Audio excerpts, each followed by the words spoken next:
La télévision Caraïbe, chaîne 22 et l'association culturelle Café Philo Haïti vous proposent tous les mercredis 7h PM. Café Philo. Café Philo, c'est une émission de débat, d'échange entre intellectuels, chercheurs, penseurs, opérateurs culturels et artistes de tout horizon. Le temps, l'éducation, l'identité, la morale, la science, la culture, c'est Café Philo tous les mercredis 7h PM sur la chaîne 22. Café Philo et la chaîne 22, pensons mieux, agissons autrement. Bonsoir à toutes et à tous, c'est un plaisir pour nous, encore une fois, à Café Philo, de vous accueillir ici pour consolider, pour reprendre cette tâche que nous nous sommes revendiqués depuis pratiquement 5 ans, qui est de débattre de tous les sujets en Haïti. J'aimerais profiter de cette occasion pour remercier tous les techniciens de la radio-télévision Caraïbe de s'être montrés prévenants malgré toutes les difficultés que nous rencontrons. Et j'en profite pour saluer l'anniversaire d'un de ces techniciens, Yves Berbaro, qui fête un nouveau printemps ce soir, cet après-midi. Et au nom du comité de Café Philo, je profite pour le féliciter et pour lui souhaiter de nouveaux jours et de beaux jours à notre avis qui lui reste. Ce soir, nous allons, à notre manière, puisque, comme vous le savez tous, nous avons connu une pause d'un mois après le mondial, après les récents événements que nous avons tous connus dans ce pays. Nous avons choisi, ce soir, de réfléchir sur une problématique qui est, à notre avis, qui nous concerne au premier point et qui, dans une certaine mesure, qui rejoint cette actualité. Mais, comme vous le savez bien, le format de Café Philo, on doit toujours le conserver, on doit toujours le respecter. Je vous demande de vous lever pour entonner ensemble avec nous la dessalinienne et puis on vous revient après. Le pays pour les ancêtres, marchons unis, dans nos points de tête, une chose, soyons maîtres, marchons unis, pour le pays, pour les ancêtres, marchons unis, pour le pays, pour les ancêtres, pour le drapeau, pour la patrie.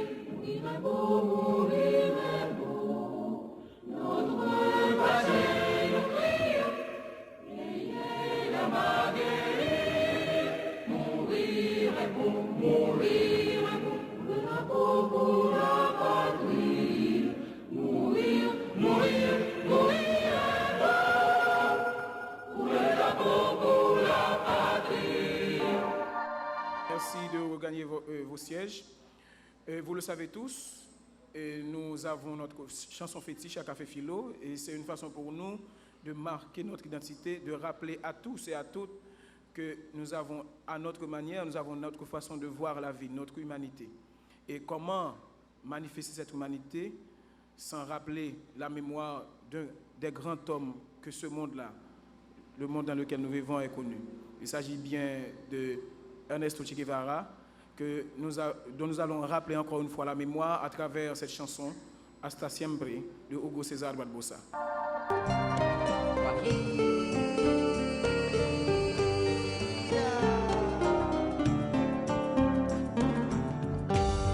Aprendimos a quererte desde la histórica altura, donde el sol de tu bravura le puso cerco a la muerte. Aquí se queda la clara,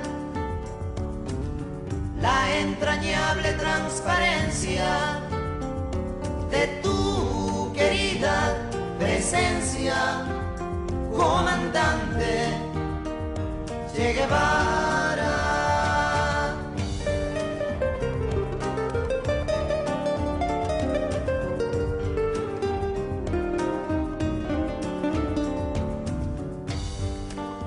Gloriosa y fuerte, desde la historia dispara, cuando todo Santa Clara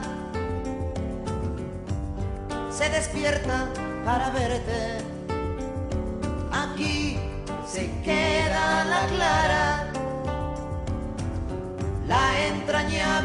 transparencia de tu querida presencia, comandante Che Guevara.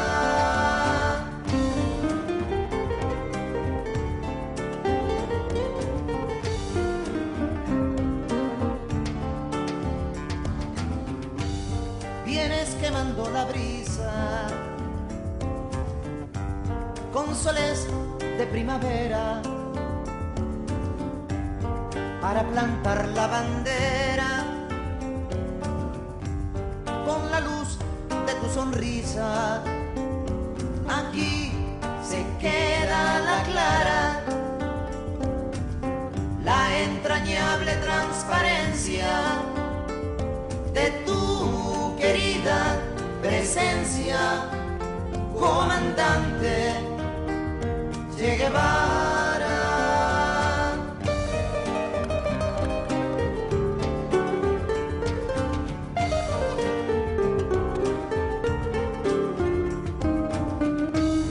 Tu amor revolucionario que conduce a nueva empresa, donde espera la firmeza de tu brazo libertario. Aquí se queda la clara, la entrañable transparencia de tu querida presencia, comandante Che Guevara.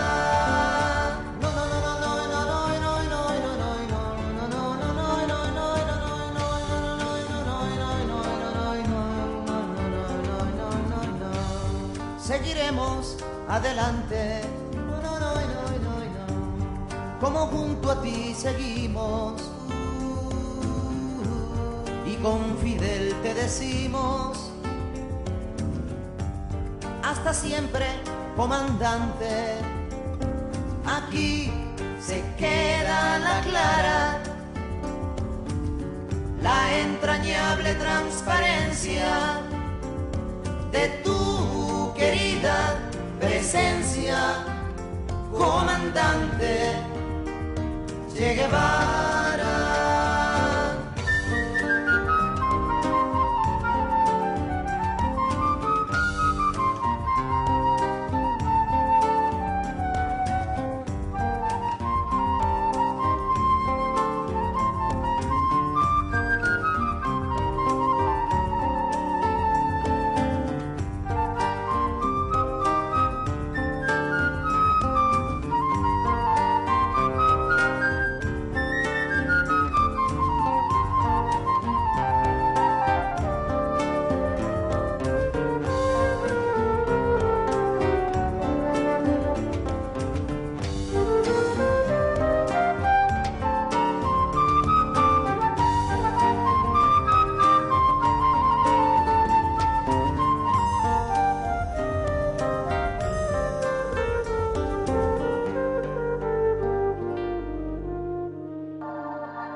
Merci.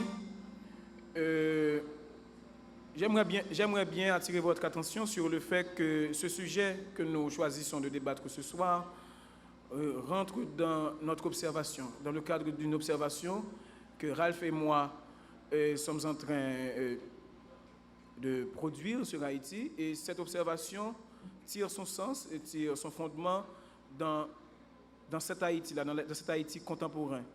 Alors, ce que nous remarquons qu'après 1986 ou à partir de 1986, qu'il y a de nouvelles intelligibilités ou encore de nouvelles subjectivités qui émergent.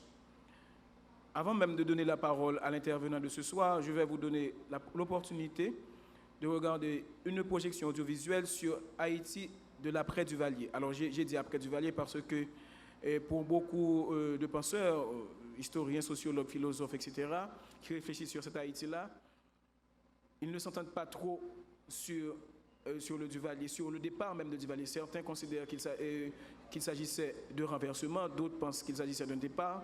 Donc, pour éviter toute les discussions autour même de ce départ, autour même de ce renversement, si on peut l'appeler ainsi, je décide de garder l'expression après Duvalier. Alors, pour vous mettre dans le bain, je vais vous donner l'opportunité de regarder très rapidement un documentaire sur l'après Duvalier et puis on vous reviendra pour l'intervention, bien entendu, après la mise en contexte. Merci. Alors, avant même de donner la parole à Ralph ce soir, j'aimerais, en guise de mise en contexte, attirer votre attention sur le fait que ce sujet que nous allons débattre ce soir met le doigt sur une question fondamentale qui nous concerne au plus haut point, à savoir comment faut-il vivre en Haïti. C'est-à-dire, est-ce qu'il faut vivre en suivant les logiques sociales à l'œuvre? Faut-il bien vous rappeler que les logiques sociales qui sont à l'œuvre en Haïti sont surtout caractérisées par le désenchantement par rapport au pouvoir public, l'absence totale du service public, le délabrement, les déceptions de toutes sortes, ou encore, est-ce qu'il faut vivre en faisant fi de toute cette logique-là, au risque même de vivre en dehors du pays? Lorsque je dis en dehors, pas au sens où l'entend Gérard Barthélemy, mais au sens où l'on n'arrive pas à comprendre certaines choses. Pour vous permettre de comprendre cette logique-là, cette effectivité, à notre avis, qui de manière très subreptice, se déploie en Haïti, je vais vous inviter à écouter Ralph sur un type, je dirais, d'individualité. Et cette individualité, à notre avis, c'est cette individualité qui est à l'œuvre dans notre pays, c'est-à-dire être pratique. Être pratique, est-ce que cela veut dire fonctionner de manière pratique, si je fais ça de manière tautologique, ou suivre, je dirais, cette logique, cette société-là qui, de manière implacable, se détériore de jour en jour. Ralph a pratiquement 30 minutes pour intervenir.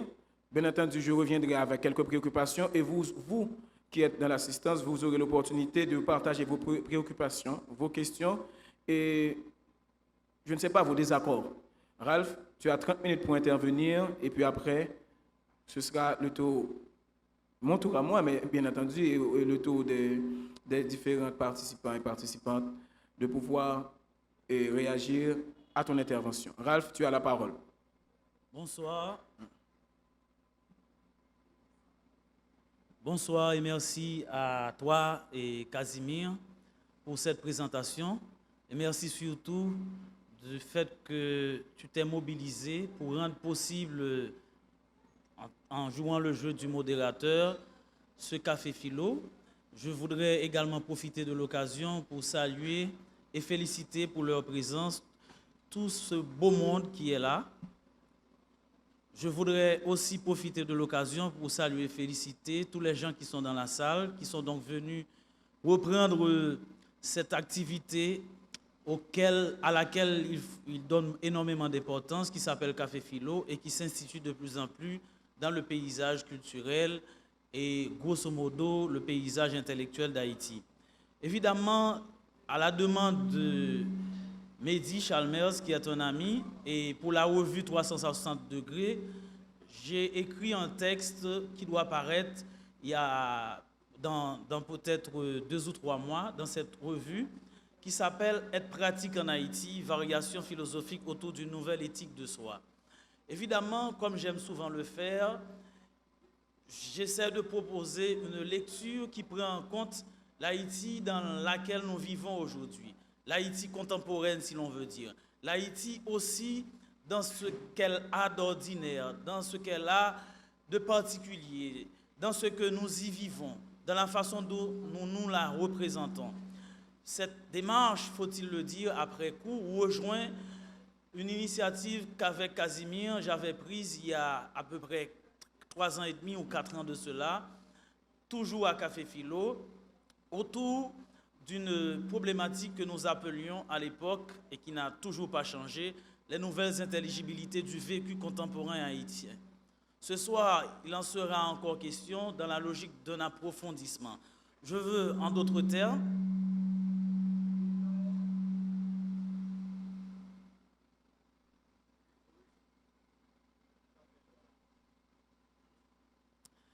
Mesdames, Mesdemoiselles et Messieurs, bonsoir, bienvenue. Et je vous félicite également d'être venus participer à ce Café Philo. Ce soir, nous allons parler autour d'un sujet qui s'appelle « Être pratique en Haïti, variation philosophique autour d'une nouvelle éthique de soi ». Évidemment, c'est un texte que j'ai écrit pour la revue 360 degrés que dirige entre autres Mehdi Etienne Chalmers. Et donc, c'est un texte qui paraîtra dans cette revue dans peut-être 1 ou 2 mois. Et c'est un texte qui essaie d'explorer une problématique dans laquelle, avec mon ami Casimir, qui est heureusement, fortuitement à ma droite ce soir, que nous avons donc entrepris d'explorer il y a à peu près 3 ans et demi ou 4 ans, toujours à Café Philo, qui concerne précisément les nouvelles intelligibilités du vécu contemporain haïtien. On pourra évidemment revenir sur ce thème ou sur ce concept à proprement parler d'intelligibilité du vécu contemporain haïtien. Pour l'instant, cette intervention s'inscrit dans cette démarche et elle a pour ambition de camper devant vous et d'espérer au fil du temps, après la communication, un échange autour d'un être, autour d'une subjectivité, autour donc d'une identité que j'appelle l'être pratique en Haïti. Et donc, mon texte commence ainsi. Au nombre des nouveaux corps, objets et identités qui constituent ce que nous appelons volontiers les nouvelles intelligibilités du vécu contemporain haïtien, la figure de l'être pratique occupe une place que nul ne devrait songer à contester. Perçu donc à nos yeux comme un acteur qui apparaît nouvellement, si l'on peut dire, et dont la constitution et les comportements et ou modes d'action gagnent à être analysés, dans la perspective de jeter les bases d'une compréhension du présent, l'être pratique dont nous parlons, évidemment, peut se définir au regard d'un type spécifique de relations entretenues avec l'ordre social établi. Ces relations sont en elles-mêmes motivées par des préoccupations de réussite personnelle. Elles font fond, par voie de conséquence, sur une croissante accélération du temps. Je veux donc inscrire la figure de ce que j'appelle l'être pratique comme acteur ou comme nouvelle identité qui envahit ou qui intervient à côté de tant d'autres identités sur l'espace public haïtien. Je veux donc saisir cette être pratique dans un rapport particulier qu'il développe évidemment avec le réel haïtien à proprement parler, en cherchant précisément à créer une articulation entre ce réel et le temps, de sorte que cette être pratique dont je parle n'est pas ce qu'il est en dehors du temps.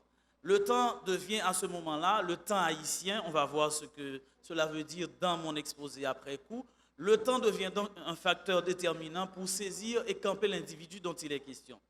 Et donc, pour le dire en d'autres termes, c'est-à-dire pour continuer à vous parler de cet être pratique, comme je l'appelle, de ce sujet en question à proprement parler, on va dire que c'est quelqu'un qui prend appui sur la démesure du temps, un temps où nous constatons que tout s'accélère à un rythme à peine perceptible. Aujourd'hui, le temps moderne ou le temps post-moderne, je ne sais pas comment vous l'appelleriez, est un temps qui va vite, c'est un temps qui s'accélère à un rythme vertigineux.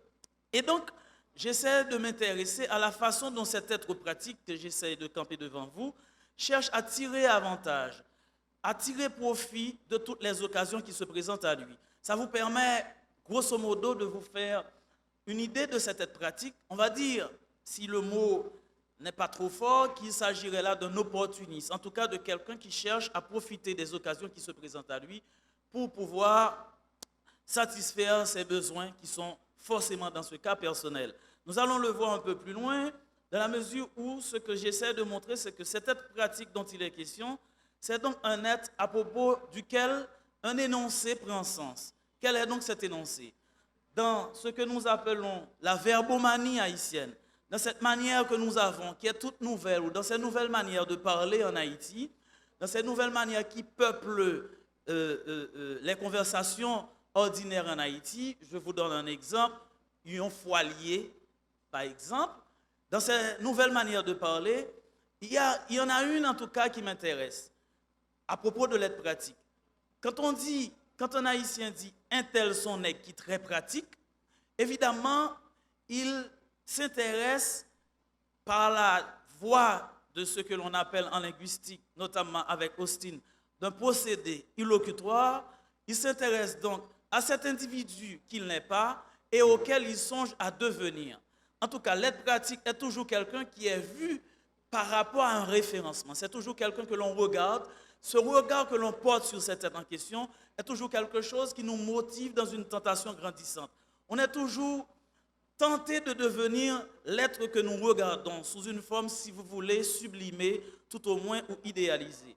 Et donc cet être pratique n'est jamais être pratique forcément pour lui-même. Il l'est évidemment par rapport aux stratégies d'action, par rapport aux modalités d'action qu'il met en œuvre, mais aussi, d'un point de vue phénoménologique, on va dire, dans le regard que porte sur lui l'autre qu'il n'est pas et qui songe pour sa part, je veux donc continuer à parler de l'autre, à en devenir un, comme disent des Français, c'est-à-dire à devenir lui aussi, pourquoi pas, un être pratique. De sorte que dans sa constitution propre, qui est donc évidemment référencée, qui est établie par rapport à cette praxis, l'être pratique en question, comme vous pouvez déjà le supposer, c'est un être qui agit, sauf qu'il n'agit pas comme tout le monde agit, est donc un être qui met en place une forme ritualisée de pratique quand il agit. C'est donc un être qui met à la base un ensemble, ou bien qui est partie prenante d'un ensemble d'actions réputées efficaces, réputées en tout cas assez pratiques, comme sujet agissant, et qui évidemment interpelle celui qui ne l'est pas, sous peine de se voir confiné dans un immobilisme que j'appelle cuisant. C'est-à-dire, en d'autres termes, que l'être pratique, c'est quelqu'un qui parle à celui qu'il n'est pas et qui le fait songer à en devenir un, sous peine de se voir passer à côté de la plaque, sous peine de rater des occasions, des opportunités réelles dans la vie haïtienne contemporaine de s'accomplir comme individu.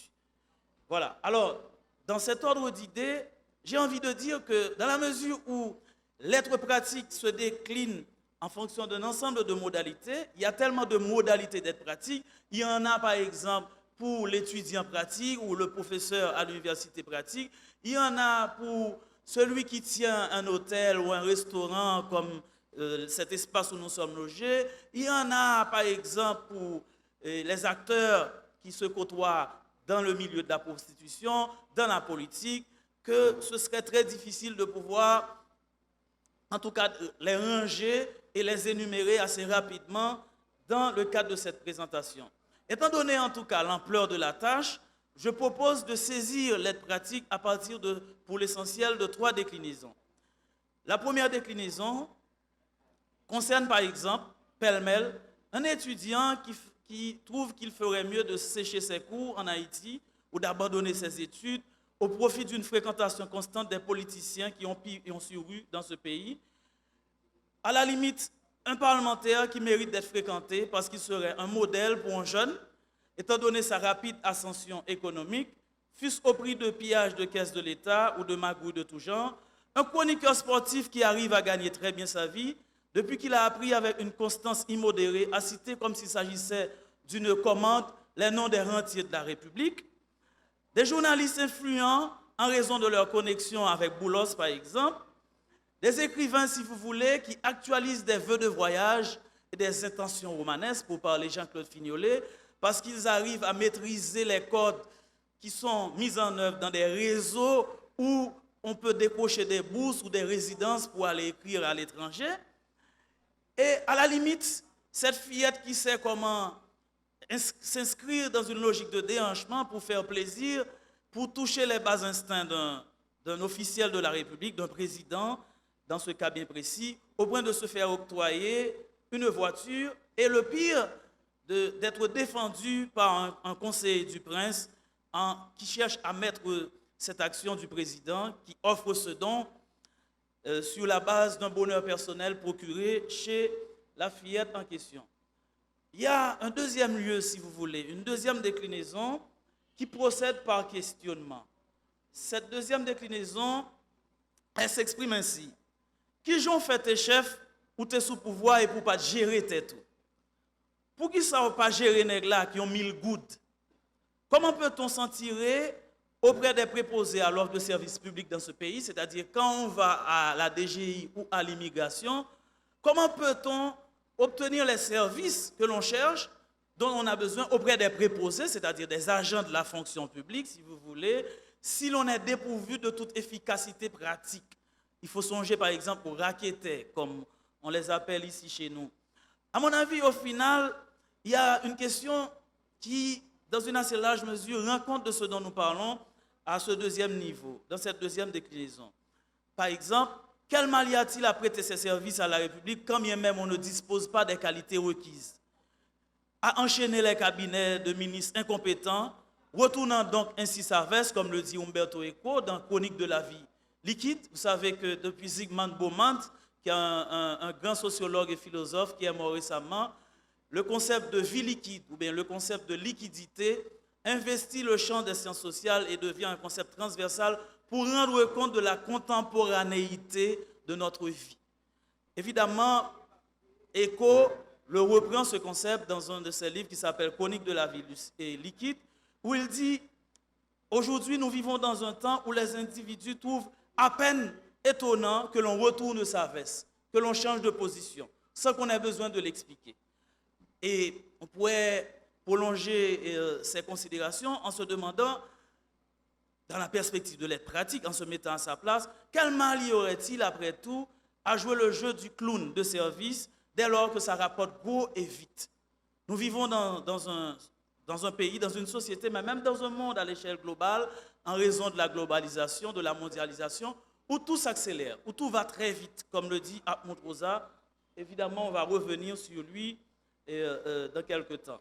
Alors, j'essaie donc, pour en venir à la troisième déclinaison, de saisir la chose de plus près et d'en tracer les caractéristiques propres. En vous invitant, par exemple, à réfléchir sur quelque chose qui m'interpelle dans ma conception, dans mon histoire d'individu, de jeune, entre guillemets. Depuis 1986, c'est la première fois qu'on entend autant parler d'entrepreneuriat comme perspective pour les jeunes. Pendant longtemps, comme le montre assez clairement Martha Nussbaum, qui est une philosophe américaine dans son livre formidable qui s'appelle « Les émotions démocratiques », le repère du jeune, ce qui le caractérisait, c'était ce que Martha Nussbaum appelait les humanités. C'était en tout cas des formes d'agir qui mobilisaient à la limite dans l'espace public ce qu'elle appelle la pédagogie socratique. Cette façon commune de faire citoyenneté dans le débat. Aujourd'hui, étrangement, il faut bien que l'on se demande comment en sommes-nous arrivés à ce stade, à la fois au niveau de l'État, que du secteur privé, que des individus. La perspective pour les jeunes qui veulent s'en sortir en Haïti, c'est l'entrepreneuriat. Tout le monde commence à parler entrepreneuriat en Haïti. Et je trouve que la figure de l'entrepreneur incarne quelque part, en tant que modalité, si vous voulez, en tant que déclinaison, l'aide pratique, dans la mesure où jamais on a eu autant d'entrepreneurs politiques dans ce pays, autant d'entrepreneurs du sexe, en veux-tu, en voilà, de conseillers du prince à l'emporte-pièce. Aujourd'hui, tout le monde fait conseiller du prince, tout le monde devient conseiller présidentiel, même si on n'a pas les qualités, on n'a jamais réfléchi sur la chose. Tout le monde est entrepreneur de la presse en ligne, et le pire, au niveau de la presse en ligne, ce que je crois constater, c'est qu'il y a plus d'empressement dans les articles de journaux qui sont écrits que du contenu réel, que de la pensée. Il suffit d'avoir à l'esprit les différents médias en ligne aujourd'hui qui occupent l'actualité de notre vie. Tous les médias ont quelque chose à raconter, le font dans le radotage, parce qu'on en a besoin. Et donc, à un moment donné, on n'a même pas le temps, comme sujet, de se demander à quel moment, effectivement, nous sommes tombés dans cette manière de voir nouvelle et étrange. Et donc, je veux également parler d'une autre réalité qui s'appelle les interminables festivals. Vous ne réfléchissez peut-être pas suffisamment à cela, au moins les jeunes qui sont de ma génération, qui sont nés après 80, en tout cas avant 90, jamais dans ce pays il y a eu autant de festivals, et notamment de festivals du rire. Tout opérateur culturel, ça c'est une modalité de l'aide pratique, une de ses déclinaisons, tout le monde devient plus ou moins opérateur culturel, tout le monde, de la même manière que tous les politiciens pensent à faire un livre aujourd'hui, qui parle de leur trajectoire, tout le monde devient opérateur culturel. Et tout opérateur culturel se doit de l'être en rapport, en référence à la promotion d'un festival. voyez, tout le monde pense, dès qu'on est opérateur culturel aujourd'hui, à faire un festival. En tout cas, avec beaucoup de prudence, j'essaie de montrer que dans la mesure où la description que je propose s'avère juste, en tout cas, est assez fondée à bien des égards, elle nous ramène à l'idée donc que ceux qui s'y jouent en tout cas comme toile de fond, ce qu'il y a en arrière-fond par rapport à la projection que j'essaie de faire avec vous, de l'être pratique, c'est qu'il y a quelque part une nouvelle philosophie sociale haïtienne qui se met en place. Cette philosophie se reconnaît dans un principe. C'est le principe le plus important, c'est le principe maximal si l'on veut. Nous sommes donc tombés dans l'ère ou dans le règne du tout pratique. Quelqu'un se voit accusé d'immobile ou de passif parce qu'il aime lire. Il n'est pas assez pratique parce que parallèlement, il ne sait pas mobiliser les références, les modalités nécessaires pour pouvoir s'offrir à manger tout en continuant à la limite à lire.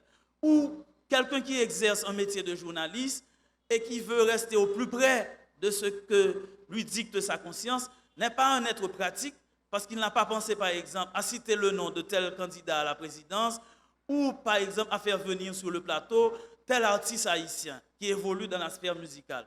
On est pratique ou on ne l'est pas dans les médias ou dans l'ensemble à l'université, selon les modalités d'action que l'on met en œuvre. Et c'est donc ça que j'essaie de dire dans le cadre de cette intervention. Évidemment, ça me ramène à une perspective qui dépasse largement quelqu'un qui a énormément travaillé sur quelque chose qui ressemble à ça, qui s'appelle Michel de Certeau, qui a travaillé sur ce qu'ils appellent les arts de faire, ces manières de contourner des ruses, des détournements, si vous voulez, le quotidien. Ça va au-delà de l'être pratique. Ce n'est pas tant quelqu'un qui cherche à détourner l'attention, comme le dit Alain Gilles. Vous savez que chez Alain Gilles, il y a une importance capitale qui est accordée au concept de la culture du détournement. Ça va donc au-delà du détournement, la figure de l'être pratique. C'est quelqu'un qui s'installe dans la société, qui devient un acteur public important, malgré ses différentes déclinaisons, avec lequel, évidemment, par moment, on est tenu de composer. En clair, donc, ce que nous appelons avec Husserl, dans sa phénoménologie, l'égologie de l'être pratique, c'est donc quelque chose qui se présente sous nos yeux dans la perspective d'une éthique de soi. J'ai parlé, rappelez-vous, dans l'intitulé de ma présentation, d'éthique de soi. Et donc, il s'agit là d'une éthique de soi qu'il ne faut pas saisir, analyser ou étudier, soit sur le plan normatif, soit sur le plan analytique. Ce qui importe pour saisir, pour comprendre la perspective, la trajectoire de l'être pratique, cette perspective plongeante, comme dirait Sartre dans les mots, ce n'est pas tant en référence par rapport aux valeurs qui seraient établies, soit universellement ou par moment, mais par rapport aux opportunités qui se présentent. Telle opportunité se présente à vous, vous êtes un individu, vous agissez en référence à cette opportunité. Cette opportunité qui nous inscrit dans la logique du temps n'est pas une valeur sur laquelle la société haïtienne, entre autres valeurs, s'était fondée. Aujourd'hui, l'opportunité qui est, si vous voulez, une catégorie du temps, analysée par les sociologues et les historiens, devient, si vous voulez, le nœud gordien autour duquel s'articulent précisément toutes les actions de l'être pratique. L'être pratique, si vous voulez, à quelques nuances près, serait un opportuniste, dans la mesure où il développe un certain rapport avec le temps. Simplement pour comprendre ce dont nous parlons quand nous évoquons le concept de temps, il faut suivre avec un peu plus d'intérêt. Et donc, dans la mesure où cette égologie se présente sous cette forme, elle nous oblige à nous poser une question. S'il est vrai que l'être pratique advient en Haïti, s'il est vrai tout au moins qu'il y a peut-être 30 ans ou 40 ans en Haïti, cette figure d'individu, comme tant d'autres figures d'individus qui ont commencé à avoir pignon sur rue dans l'espace public haïtien, qui étaient essentiellement caractérisés par les mouvements sociaux, par le collectif, comment en sommes-nous arrivés là? En d'autres termes, je m'intéresse, sous peine de tomber dans ce que Paul Venn appelle la rétrodiction, dans un livre qui s'appelle « Comment on écrit l'histoire ». Dans ce livre, donc, Paul Venn parle de la rétrodiction comme d'un concept que par moment, des épistémologues de l'histoire peuvent mobiliser pour expliquer des fois l'absence de causalité dans l'étude d'un fait. Un historien qui essaye d'étudier, par exemple, pourquoi Aristide est parti en 2004 et qui n'étudie pas suffisamment les raisons ou qui construit un objet de recherche qui n'existe pas, va peut-être se dire que parce qu'il y a eu des chimères, entre guillemets, des proches du pouvoir en place qui ont investi les locaux des différentes facultés de l'Université d'État d'Haïti ou pour d'autres raisons. Évidemment, je vous fais réfléchir à chaque fois, dans le sillage de ce qu'en pense Napoléon sur l'histoire, sur les problèmes que cela pose, de chercher ou d'établir les causalités en histoire. Sous peine de tomber donc dans la rétroduction, comme l'évoque Paul Venn dans ce livre magistral, j'ai envie, en tout cas dans le sillage d'Alain Badiou, de mettre l'accent sur une date. Il s'agit précisément de quelque chose que dit Badiou dans ce livre qui s'appelle « Peut-on penser la politique ?» où il commence ainsi, c'est l'entame du livre de Badiou. Dans mon pays qui fut, depuis 1789 au moins, le site par excellence, dans cette France dont la querelle irréconciliable attestait que tout sujet y était politiquement prescrit, il advient aujourd'hui ceci, que la politique est entrée dans l'apparence de son absence.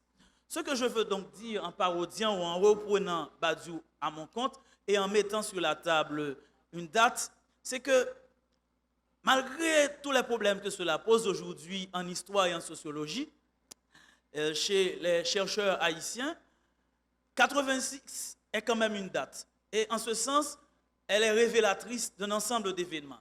Tout se passe comme si 86 laissait supposer, tout au moins aux acteurs qui devaient avoir 20, 30 ou 40 ou 50 ans de plus, que tout laissait présupposer que s'ouvrait une ère nouvelle où le sujet politique haïtien, qui s'était perdu peut-être depuis la contre-révolution, c'est-à-dire depuis l'assassinat de Dessalines en 1806, reviendrait, dans le sens heideggerien du terme, reviendrait donc en s'idéalisant à nouveau ou en s'effectivant dans l'histoire, en se reprenant en main. 86 en ce sens, malgré tout ce qu'en disent les chercheurs, qui ne s'entendent pas toujours sur la chose, fait unanimité tout au moins dans cette sphère, dans la mesure où il s'agirait d'un nouveau départ, qui parlerait tout au moins à des jeunes comme moi. J'essaie de me mettre énormément dans mes dynamiques de pensée et de réflexion et d'action, qui parlerait tout au moins, pour fixer un seuil, un degré zéro, si vous voulez, à des jeunes comme moi. Qu'est-ce qui s'est passé? 86, comme le dit Lucie Carmel Paul Austin, dans le texte d'ouverture, qui s'appelle donc 7 février 86, problèmes, enjeux et enseignements, serait-il donc un projet où une question centrale ne s'est pas finalement posée à cause de l'euphorie qu'elle a générée, c'est-à-dire la question de la définition d'un agenda national et de l'organisation de l'action collective qui lui était donc consubstantiellement liée. Comment peut-on parler de 86? Évidemment, sauf forçage interprétatif, je pense qu'avec probablement d'autres grilles de lecture, aujourd'hui il y a d'autres chercheurs qui proposent d'autres grilles de lecture pour analyser ce que l'on pourrait appeler la faillite de l'État haïtien et donc la crise du lien social comme l'explique Laennec Urbon. D'une manière ou d'une autre, je considère 86 dans la mesure où tout se passe comme si, à partir de ce moment, à partir de la chute de la dictature, à partir du moment où on a fait partir en direction de la mer la statue de Christophe Colomb, à partir du moment où nous sommes redevenus, on va dire, ce que nous avons toujours souhaité être, des individus libres qui se reconnaissent évidemment au nom de cette seule valeur, 86 devient nécessairement un tournant. Or, il se trouve, si vous voulez, pour me référer à ce texte de Laennec Urbon, que 86 serait à la fois ce que l'on appelle chez Laennec la joie, si vous voulez, et de l'autre côté, le désenchantement. Plus précisément, Laennec parle d'enthousiasme. Laennec nous dit que l'euphorie qui a succédé au départ des Duvaliers, au départ de la maison des Duvaliers, qui a donc mis en liesse tous les Haïtiens qui rêvaient finalement d'un ordre démocratique où tout le monde était tenu de vivre libre, où tout le monde pouvait clairement exprimer son opinion, où tout le monde pouvait s'associer librement dans des structures. il s'est fait que assez rapidement, à cet enthousiasme, a succédé quelque chose qui va s'appeler le désenchantement. Pour comprendre donc le désenchantement, pour aller très vite, dont parle Laënnec Yobon, il faut prendre en compte évidemment toutes ces 30 années, on va dire, de transition en Haïti, comme le dit Pierre-Raymond Dumas, qui n'ont pas porté fruit. En tout cas, ces 30 années qui n'ont pas su accoucher d'un projet politique, d'un projet démocratique suffisamment viable pour le peuple haïtien. Les derniers événements auxquels nous assistons, que nous vivons aujourd'hui encore en Haïti, sont là pour le témoigner. Évidemment, pour revenir sur l'aide pratique, j'ai envie de dire que l'aide pratique qui va s'instaurer, comme le pense dans une certaine mesure Laënnec Yobon, dans la société, dans la sphère sociale haïtienne, est un aide qui prend naissance à partir du moment où il observe qu'il y a une vacuité assourdissante à la limite qui envahit l'espace public. Ce ne sont plus les revendications des masses populaires qui envahissent les espaces publics que des voix personnalisées, individualistes et à la limite qui tapent fort sur la table. Dans cette société où tout devient atomisé, dans cette société où l'individu constitue le référent, comme le dit Armand Toza dans son livre duquel je m'inspire pour évidemment écrire ce texte qui s'appelle « Accélération, une critique sociale du temps », il est de bon ton de prendre en compte toutes ces caractéristiques pour saisir évidemment l'individu dont nous parlons. Simplement, une mise en contexte dans ce cas bien précis. Si 86 n'a pas accouché d'un projet porteur sur le plan démocratique, d'un nouveau rêve, n'a pas su créer des liens sociaux, parce que comme le dit Laënnec, ni la religion, ni la politique ne sont pas venus à offrir un projet de société valable pour les Haïtiens, qu'advient-il de nous?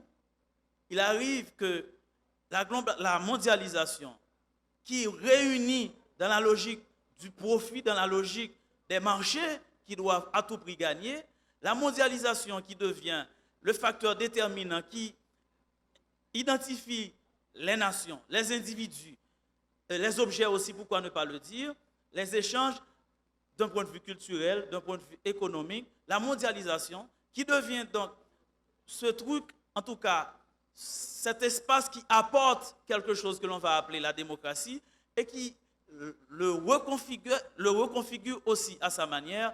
Cette mondialisation dont nous parlons va faire qu'au final, l'individu individualisé, l'aide pratique qui s'inscrit dans un processus individualisé devient un des êtres, en tout cas un des sujets agissants, quoique flottant, parce que l'économie dans le monde de la mondialisation est, comme le dit Bertrand Badi, quelque chose qui s'inscrit dans une territorialisation du monde, où l'on nous apporte le droit d'un point de vue universaliste, on nous apporte le marché d'un point de vue universaliste, et donc fait tomber les barrières, fait donc tomber les revendications ethniques, les revendications des États-nations. Dans ce processus, l'individu pratique, l'aide pratique, le sujet flottant dont je parle, pour finir, est donc un sujet qui a devant lui le champ libre. C'est donc un sujet qui, par moment, est l'État, par moment incarne un espace précis, par moment incarne, si vous voulez, l'autre qui ne l'est pas. J'espère que ce repérage, tout au moins, ces ensembles de considérations sur cette figuration nouvelle qui investit le champ des savoirs haïtiens, peut suffisamment parler à ce public et peut probablement provoquer un débat autour de quelque chose de plus grand comme enjeu qui s'appelle évidemment les nouveaux savoirs en Haïti qui se mettent en place, ou si vous voulez, dans ma conception et dans celle de Casimir, que nous partageons au final, les nouvelles intelligibilités pour comprendre l'Haïti d'aujourd'hui. Merci. Merci Ralph. Vous l'avez sûrement remarqué, Ralph a été un peu abondant, et d'autant que le sujet est, pour ainsi dire, assez délicat. Avant même de donner la parole aux intervenants, puisque moi personnellement j'ai pas mal de préoccupations, je vais vous laisser vous respirer un peu avec une musique, avec une vidéo intitulée Bail aux épaules de Bello et de Stanley George. On vous revient très rapidement, ne laissez pas la salle, on vous revient après pour les questions, les préoccupations et les commentaires. Merci de nous rester fidèles, on va passer maintenant à la phase du débat. Alors bien avant de donner la parole aux membres de l'assistance, j'aimerais quand même adresser quelques petites questions à Ralph parce que, comme Ralph l'a si bien signalé, c'est comme, j'ai envie de dire que c'est un texte une réflexion qui est quand même produite à quatre mains, puisqu'il s'agit de Ralph dans un premier temps et de moi qui, dans une certaine mesure, ai participé aux réflexions. Déjà, j'ai quand même quelques problèmes conceptuels, déjà avec l'être pratique. Est-ce que, j'aimerais d'abord demander à Ralph, est-ce qu'il s'agit d'un attribut à un être, puisque je parle quand même à un philosophe, ou est-ce qu'il s'agit de la nature de cet être-là? Est-ce qu'il y a un être en Haïti qui se déploie de manière pratique, ou est-ce qu'il y a un sujet pratique à proprement parler? Est-ce que, concrètement, dès qu'on voit un sujet en Haïti, on peut l'identifier à partir d'un certain critère, d'un certain nombre de critères, d'un certain nombre de modalités qu'on pourrait qualifier, je dirais, de pratique ou encore pratique tout court. La deuxième préoccupation que j'aimerais exprimer publiquement, cela concerne les modalités de déploiement même de cet être-là. Ralph, durant son intervention, a même évoqué quelques-unes de ces modalités. Moi, j'aimerais identifier d'autres modalités, par exemple la modalité rentière. Est-ce que la modalité rentière, selon toi, est une façon de voir l'être pratique en Haïti ou encore le corrompu? En dernier lieu, le politique. Parce que quand on voit, à mon avis, il y a deux types de politique en Haïti. Alors, le sujet politique. Et pour peu qu'on y réfléchisse un peu, on peut même se dire que le sujet politique haïtien est une figure déviante. Quand on voit le militant ou encore le sujet qui occupe les pouvoirs publics en Haïti, on voit qu'il se reconnaît beaucoup plus à travers la déviance, c'est-à-dire à travers les valeurs qui le trahissent ou encore qui trahissent ce que nous avons appris à l'école ou encore dans notre famille, ou encore est-ce qu'il s'agit du politique tel que nous le concevons dans sa noblesse même? J'aimerais que tu y répondes très rapidement. Après, je donnerai la parole aux autres membres de l'assistance.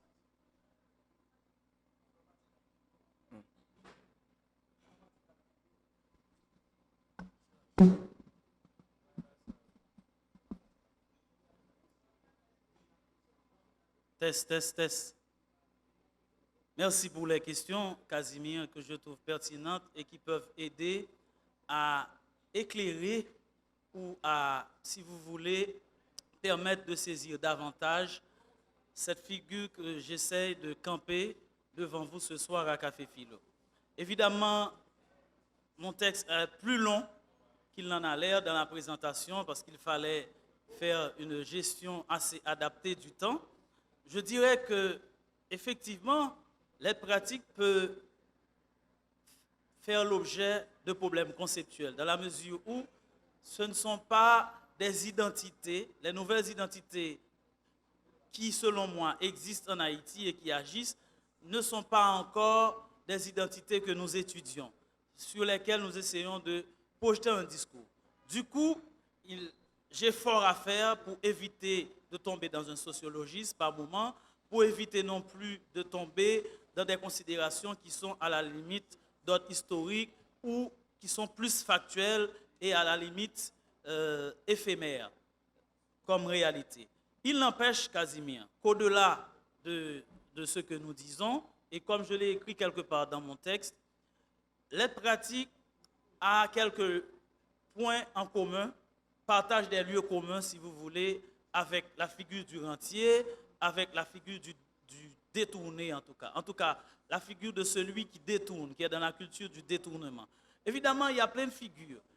Simplement, j'essaie de dire que si nous projetons un regard sur l'histoire d'Haïti, cette individualité nouvelle, cette nouvelle figure d'acteur public que nous voyons à l'œuvre, n'a pas forcément toujours existé à partir des caractéristiques que j'ai essayé de décrire.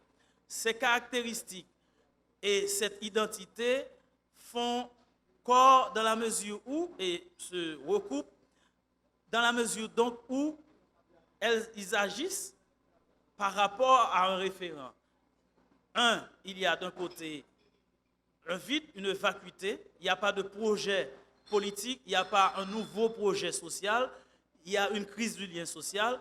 2, et c'est un facteur déterminant qui m'a obligé à évoquer la question du temps dans la logique de Hartmut Rosa. Aujourd'hui, le temps dans toutes les sociétés du monde va vite. Et à mesure que le temps va vite, les êtres et les choses vont également vite. Aujourd'hui, si tu es riche, tu risques probablement dans 2 ou 3 ans, ou même dans 1 an, de ne plus l'être. Aujourd'hui, ce qui importe le plus, c'est de profiter des opportunités. La question platonicienne que nous retrouvons au tout début de la République, qu'est-ce qu'une vie réussie, n'est pas celle qui est forcément mobilisée ici. Ce n'est pas à un individu qu'il est sommé de dire, en référence à un ensemble de valeurs qui sont partagées dans la société, comment il estime qu'il a réussi sa vie ou qu'il ne l'a pas réussi. Aujourd'hui, avec l'aide pratique, si vous voulez, qui se décline dans un rapport profond au temps, dans un rapport consubstantiel au temps, ce qui importe le plus, c'est d'agir et d'agir vite. Dieu seul sait si, en agissant vite, on trouvera des résultats assez concluants, assez satisfaisants. Ce qui importe le plus, c'est d'agir. Évidemment, il peut y avoir des problèmes conceptuels et c'est pour cela aussi que Café Philo existe. C'est pour pouvoir proposer des débats, des échanges autour d'un ensemble de questions qui peuvent faire débat. La deuxième chose, vous me demandez si je pense que la modalité rentière en est une, dans la logique de la déclinaison de l'aide pratique. Pas au sens strict du terme, dans la mesure où ce que cherche à faire l'aide pratique, pour sa part, ce n'est pas tant à se consolider, à s'établir, qu'à saisir les opportunités. L'aide pratique a, ou tout au moins devrait avoir, conscience du fait qu'il évolue dans un monde où ce que l'on prend pour acquis aujourd'hui, on peut le perdre demain. Contrairement au rentier qui est assis sur des bases, qui sait très bien que ce qu'il acquiert à un moment donné, il faut qu'il prenne des dispositions pour le garder et pour ne pas le proposer dans les échanges qu'il peut être amené à faire, à établir avec d'autres acteurs. C'est en ce sens que j'ai essayé de camper la figure de l'aide pratique. Évidemment, comme le dit Hartmut Rosa, et vous me permettez pour finir, nous évoluons dans un temps qui oblige les individus, les États et les gouvernements à une situativité réactive. C'est-à-dire que le monde dans lequel nous vivons, en raison de la poussée vertigineuse du temps, en raison de l'accélération du temps, est donc un monde où nous sommes tenus d'exister, de nous dire dans la réaction. C'est-à-dire que c'est un monde qui nous surplombe, c'est un monde qui nous tombe dessus. Et nous essayons de réagir par rapport au temps.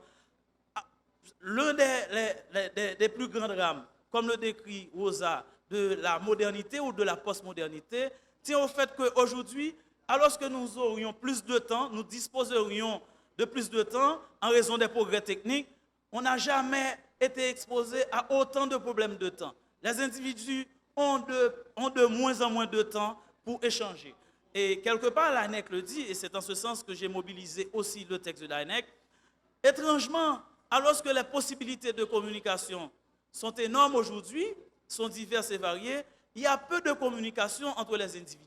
Parce que nous sommes, comme le dit Bauman, ou comme le dit Eco, dans la liquidité. Ce n'est plus le critérium de la vérité qui se joue dans les échanges, ce n'est plus la rencontre réelle qui se joue dans les échanges, que quelque chose de factice, que quelque chose qui se présente sous le signe d'une façade. Les gens ne sont plus en contact pour discuter des questions qui les concernent, des problèmes auxquels ils sont exposés, que sous la forme de la toile, si vous voulez, que sous la forme d'un détournement. On nous fait croire que nous sommes dans un monde où tout le monde peut agir avec tout le monde peut tenir la main de tout le monde. En réalité, nous dit Rosa, il n'en est rien. Et cela, il est dû au fait que le temps s'accélère. Et parce que le temps s'accélère, l'individu est dans une course contre la montre, est dans une course contre le temps. Il est tenu d'agir vite, il est tenu d'être opportuniste s'il veut résister aux pressions du temps. Tout à fait. Alors, nous allons donner la parole à trois membres de l'assistance. Alors, je rappelle les consignes. Il faut être précis, concis et clair. Il s'agit bien de Henri Robert Jean, la première personne, La deuxième personne, James Jacques. Et enfin, Jeff Justin. Mesdames et messieurs, bonsoir. Je félicite Ralph et Casimir qui font tour à tour office d'intervenants et de modérateurs. Je suis heureux de constater que malgré le mondial, malgré l'actualité sociopolitique sauvage que nous vivons actuellement, ils ne se sont pas laissés distraire, le réflexe philosophique demeure. J'apprécie le cadre référentiel de la thématique qui est l'espace-temps haïtien, typiquement haïtien. Casimir a parlé tout à l'heure du Dasein, l'être là haïtien. Je voudrais savoir si Ralph, dans sa manière de réagir, de comprendre le vécu aujourd'hui haïtien, si c'est un cri de révolte par rapport aux élites intellectuelles qui sont en train d'appliquer un certain nivellement par le bas par rapport aux masses haïtiennes, ou bien est-il en train de nous proposer le modèle de l'adaptation du peuple qui s'adapte par rapport aux réalités, par rapport entre vivre et mourir? Est-ce que s'adapter est une manière, est un mode d'agir qu'il est en train de nous proposer? Ou bien s'agit-il d'une distance qu'il prend par rapport à cette pratique-là? Donc, pour ma part, je voudrais savoir comment garder son identité et son individualité propre tout en n'étant pas, tout en essayant d'être la même personne autrement. Merci. Ma question, c'est simple. Au cours de votre intervention orale, vous parlez de l'aide pratique comme un aide opportuniste, un aide qui essaie de saisir les opportunités. Est-ce qu'on ne peut pas aussi voir l'aide pratique comme un aide qui essaie de s'adapter pour faire suite à la question qui a été posée? Car l'aide pratique n'est pas seulement un sujet politique. L'aide pratique aussi, c'est l'étudiant qui cherche par tous les moyens à chercher des moyens pour essayer de s'émanciper. Donc, de ce fait, est-ce que l'aide pratique n'est pas un aide plutôt qui cherche à s'adapter de la réalité sociale d'où il vit? Et avec aussi le développement le système capitaliste aussi, où l'individualisme est primé sur le collectif, est-ce qu'on ne peut pas dire, comment peut-on réfléchir l'aide pratique aussi dans ce système capitaliste qui prime l'individualisme sur le collectif? Merci. Merci pour les questions. Elles me permettent évidemment de préciser le fond de ma pensée et de revenir sur les a priori de ma communication. Je commencerai par la toute dernière en disant que, premièrement, ce que j'essaie de faire au final, lorsque je parle de l'aide pratique, en disant qu'il est, dans une certaine mesure, un opportuniste, j'essaie de lier cette aide dans ses façons d'agir et dans sa constitution propre à quelque chose qui s'appelle le temps. Et l'opportunité se donne à voir ou se saisit dans un rapport au temps. Autant profiter des occasions qui se présentent à nous. Parce que peut-être, Dieu seul sait si demain ne mourra pas, si après-demain on aura le temps. Simplement, si on le voit comme ça, de façon aussi caricaturale, on passe à côté du travail que j'essaie de faire. J'essaie de mettre l'aide pratique dans un rapport établi avec le temps, en tant que le temps aujourd'hui dont nous parlons est le temps mondialisé, est le temps globalisé, ou comme le dit par exemple Apadorai, nous sommes dans le flux, nous sommes dans la circulation. Aujourd'hui dans le monde, et c'est donc la thèse de Arun Apadorai, nous sommes dans la circulation, après le colonialisme, les conséquences culturelles de la globalisation. Et donc ce texte dans lequel Apadorai essaie de nous dire, les individus bougent, nous traversons des frontières sans nous en rendre compte, parce que tout se passe comme si les frontières seraient tombées. En réalité, les frontières existent, elles sont imaginaires. Aujourd'hui, il y a quelqu'un qui parle de la communauté imaginée. La communauté diasporique haïtienne et la communauté haïtienne qui s'établit en Haïti sont intimement liés jusque dans leur vécu, contrairement à ce qu'on l'on pourrait croire. Et je pense que dans une certaine mesure, c'est ce que Georges Eddy Lucien a essayé de montrer dans ce travail qu'il a fait sur Verret. Évidemment, cet individu, cet être pratique, c'est quelqu'un qui est dans une éthique que j'appelle éthique de soi, qui ne se saisit pas non plus à partir des normes, à partir des analyses. Il ne faut pas moraliser le comportement de l'être pratique. Ce n'est pas ce que j'ai essayé de faire. J'ai essayé, à la limite, autant que je pouvais, de fournir des clés, de mettre sur la table des éléments qui peuvent aider à comprendre les dynamiques dans lesquelles cet être en question, cette subjectivité, ce sujet est amené, est appelé à agir. Après, évidemment, si on veut prolonger la discussion avec Montrosa, il est clair que pour proposer qu'on aille à contre-courant de ce qui se met en place, on peut toujours avoir à l'esprit le temps comme un facteur qui crée ou bien qui est un des facteurs déterminants dans la constitution de l'être pratique. Je ne cherche pas tant à proposer des solutions qu'à projeter un regard que j'espère lucide sur cet être. Évidemment, si vous permettez, l'être pratique n'est pas le seul.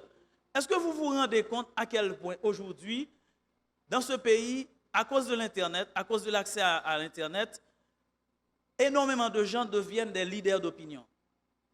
C'est important de noter ça, parce qu'aujourd'hui, on n'écoute pas tant les médias traditionnels, les journalistes qui pouvaient faire le point sur une question, ou à la limite, les gens que l'on considérait comme des spécialistes sur des questions spécifiques. On invite, ou bien on s'invite, comme le dit malheureusement encore une fois Umberto Eco, des fois des imbéciles, où ils s'invitent eux-mêmes, ils prennent la parole. Du coup, vous avez affaire à quelque chose d'assourdissant, à un énorme bruit, à un capharnaüm, à quelque chose qui part dans tous les sens, de sorte qu'il n'est plus possible forcément de reconnaître ce que Martha Nussbaum, encore une fois, appelle les humanités. Ce qu'elle appelle les trajectoires habituelles, les trajectoires traditionnelles qui ont longtemps rythmé notre vie. Aujourd'hui, l'éducation dans le monde, elle est techniciste. On ne va plus à l'école pour devenir à la limite intellectuelle, pour devenir un sujet connaissant. On va aujourd'hui à l'école, on fréquente des centres de formation pour avoir un boulot à la fin, pour se reproduire dans le monde. C'est ça qui importe le plus. Les individus n'ont donc plus le temps, parce qu'il n'y en a plus, à mesure que nous en disposerions du temps, à mesure que le temps s'effrite, que le temps s'efface. C'est donc cette tête que j'essaie de montrer. Pour le situer simplement, si vous permettez que je revienne sur les a priori de ma communication, j'essaie de montrer que cette tête est fort probablement devenue possible. En tout cas, son émergence est rendue possible à la suite d'un constat qu'après 86, rien de nouveau comme projet, et 86 en soi n'a apporté rien de nouveau comme projet qui pouvait contribuer davantage à tisser les liens entre les Haïtiens. Du coup, tout le monde s'inscrit dans quelque chose qui s'appelle Mabdégagem. Et Mabdégagem veut dire simplement nager pour me sortir. Nager pour me sortir veut dire simplement profiter des opportunités qui se présentent à moi. Et quand je profite de ces opportunités, ce n'est pas nécessairement pour m'enrichir, parce que le temps de la mondialisation qui s'accélère ne nous donne aucune garantie que nous pourrons nous enrichir en profitant de telles occasions. Il nous donne ce temps-là, à la limite, quelque chose, comme un succès d'année. Il nous donne au moins la garantie que pour l'instant, pour cet instant précis, si nous agissons comme nous le devrions, efficacement, nous allons résoudre tel problème qui se présente à nous. C'est de ça que j'essaie de parler.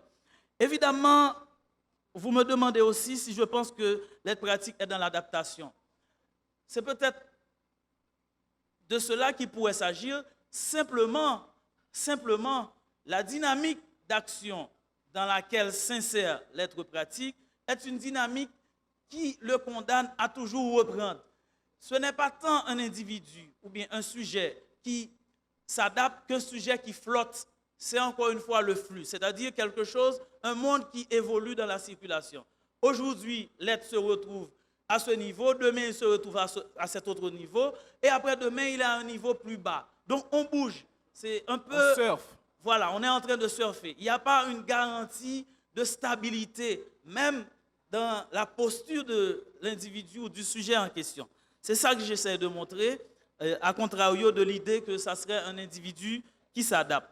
Pour ce qu'il s'agit de la question d'Henri Auberjean, que j'apprécie, il me demande si ce que je propose, in fine, c'est un cri de révolte. Je ne sais pas, Henri, j'ai envie de t'inviter à prendre en compte de nouveaux critériums, de nouvelles grilles d'analyse qu'utilisent aujourd'hui les chercheurs haïtiens. Si tu lis par exemple le livre de Jean Casimir, le dernier livre de Jean Casimir, il y a une toute autre lecture dans la perspective qu'il appelle perspective décoloniale qui est proposée de l'histoire d'Haïti.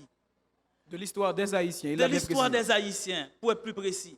Si tu lis par exemple d'Orvilliers, le problème n'est pas tant dans la façon traditionnelle dont on avait l'habitude de le poser, que dans une toute autre manière, et tout aussi bien la solution.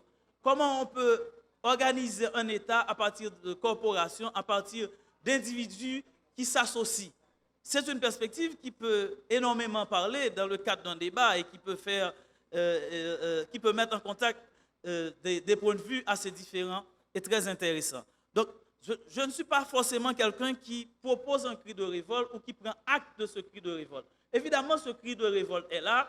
Pour ma part, je le voudrais classique. Je voudrais qu'il soit cette chose qui devrait continuer à alimenter les dynamiques de tension sociale ou de mouvements sociaux qui existent à l'intérieur de la société. Si on regarde simplement avec plus de profondeur ce qui s'est passé la dernière fois, toujours est-il que l'on ne sait pas forcément encore pourquoi les médias n'invitent pas les acteurs qui étaient dans la rue. Pourquoi font-ils encore une fois appel à des gens qui sont les traditionnels invités? C'est une question qui me parle. Est-ce qu'il y a une reconfiguration du champ social, de l'espace social haïtien? Est-ce que des gens ont été des mains cachées derrière ce que l'on a vécu et que l'on appelle médiatiquement les dernières émeutes du 6 et 7 juillet?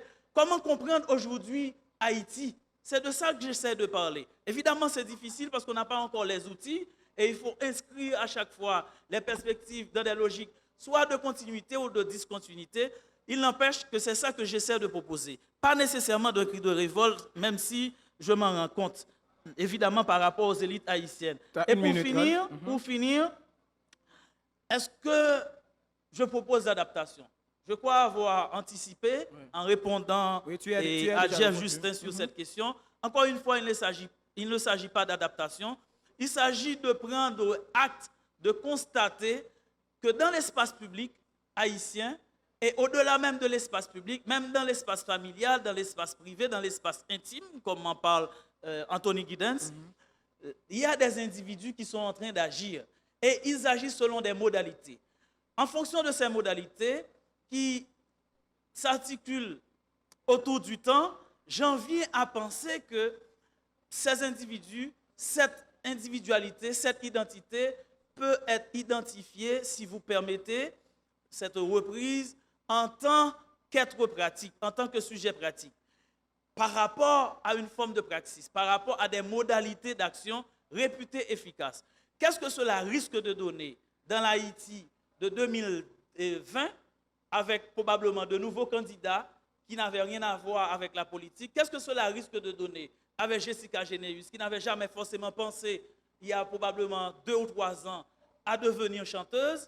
Qu'est-ce que ça risque de donner avec des politiciens qui écrivent aujourd'hui des livres, qui essaient de se projeter autrement que comme de purs politiciens, contrairement à ce qu'on a vu d'eux pendant longtemps? Ce sont ces questions qui m'interpellent, ces nouveaux mécanismes qui permettent que les gens agissent dans la sphère publique. Je m'intéresse au fait, pour finir, Casimir, que quelqu'un aujourd'hui écrive un texte sur Facebook et que du coup, il obtienne énormément de likes et que ce texte aille au-delà même de ses espérances et que ce texte fasse de lui, à la limite, le leader, l'intellectuel le plus incontesté, celui qui est plus en mesure, plus que tout autre, de parler de ce qui se passe dans le pays, sur une question. C'est ça qui m'intéresse. J'essaie d'observer ces flux-là, ces circulations, ces changements, et qui vous donnent des identités, qui reconfigurent les choses, les mots et les choses haïtiens, pour parler comme Foucault. Merci. Merci Ralph, merci à vous de venir à ce Café Philo. On vous attend mardi prochain pour un nouveau Café Philo. Merci. En carton yo palais, dit ou mérité. doit te lever, ou pas te doit t'aimer. C'est fierté ou gagner, pas laisser yo blesser, pas laisser yo blesser. Nous c'est un seul père descend en bacard à ma chambre. Et puis moi, c'est même bitin. Ni ça qu'a fait plein des autres pour nous pas vivre ensemble. Mais vous et moi, c'est yon et l'autre, c'est yon dans l'autre. Mais là tout bitin brûlé, faut non fin calculer, faut yo apprendre peser. C'est qui bon ça y mauvais.